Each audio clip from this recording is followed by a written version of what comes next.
Be your own advocate.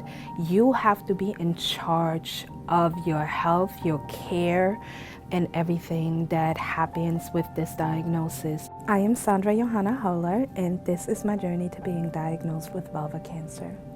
Sandra before cancer was a very energetic woman, compassionate about community, people, helping out, doing ministry. An itch, a simple itch. As days and a couple of weeks passed, this itch was still there, and that was really the beginning of all of this.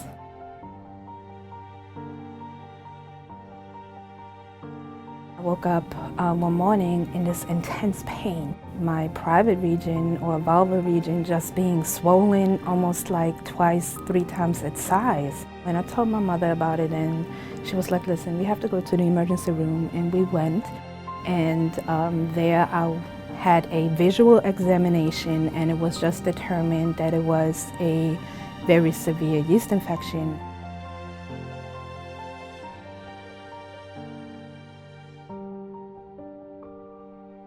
When I first went to a primary care physician, again, it was just determined that it was a yeast infection and that it was very persistent.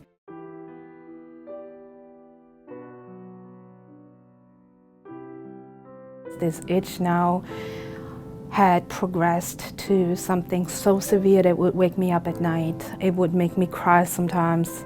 It's like you wouldn't even imagine that an itch can make you cry. But it was so severe and horrible. And then now it was accompanied by pain and even physical lesions.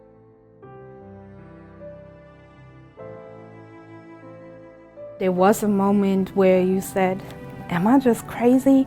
But then the pain and the itch and, you know, the burning reminded me, no, you're not crazy. This is happening.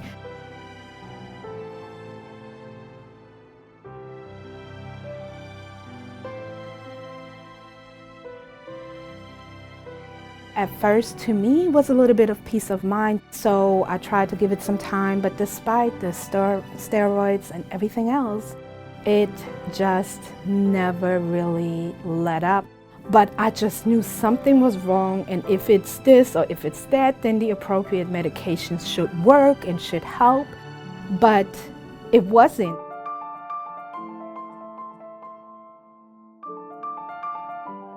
I completely felt like nobody was trying to really pay attention to me and take this as serious as I felt that it was.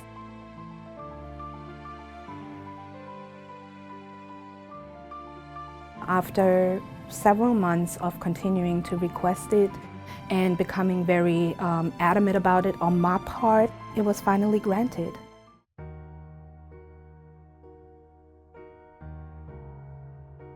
She just said, well, you have vulva cancer. I was like, what? I mean, I knew what the vulva is, but I never heard of vulva cancer. And so at first, it was sort of like you got hit by a ton of bricks and you just in shock. And I'm like, okay, I could not have heard her right. There was definitely relief there in knowing what it was and what it was all these years, which was unfortunately accompanied by also panic and fear of what would happen to me next.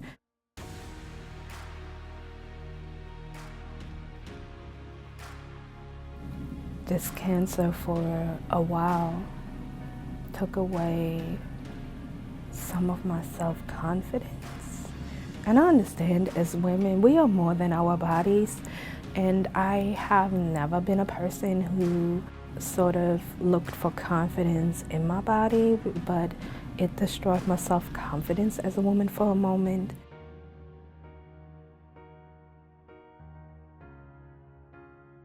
If you find yourself with a vulvar cancer diagnosis, I just want women to know that, this is not necessarily the end. You're not alone in this. We are here. We are here to embrace you, take you in, and walk this journey with you, and continue to be in charge. Be your own advocate. You have to be in charge of your health, your care, and everything that happens with this diagnosis. If you feel like you don't get the care that you need, if you feel like you're not being listened to, you are at liberty at any time to seek a different doctor until you find somebody who you're not only comfortable with, but who listens to you, who takes you serious, and who makes you feel comfortable with the care that you are receiving as well as treatments.